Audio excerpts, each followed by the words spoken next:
magkahiwalay. Ito solid mga guys. Mula dito sa Helsinki hanggang doon sa dulo. Yun, no?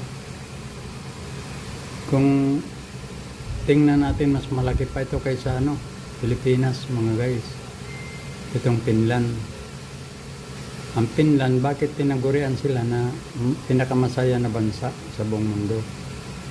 Dahil ang bansa nila ay ang mga tao ay hindi naghihirap, hindi kagaya dito sa bansa natin, Pilipinas. Marami naghanap ng trabaho. Doon maraming trabaho doon sa Finland. Ikaw lang magsawa, kung tamad-tamad ka, talagang wala ka naman magawa talaga ang gobyerno kung tamad-tamad ka. Pero isa ito sila na pinakamayaman din na bansa sa buong mundo, ng Finland. Kaya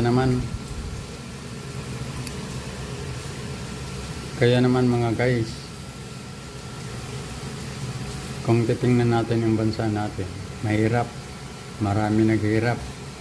Dahil mahirap na nga, nandito pa yung korupsyon ng mga leader. Kaya yun, naghihirap ang mga may mga tao nakatapos naman ng pag-aaral, walang mapasukan.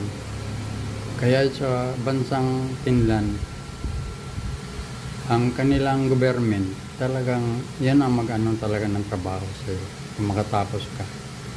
Kaya yan ang mga tao na masaya dahil hindi naghirap.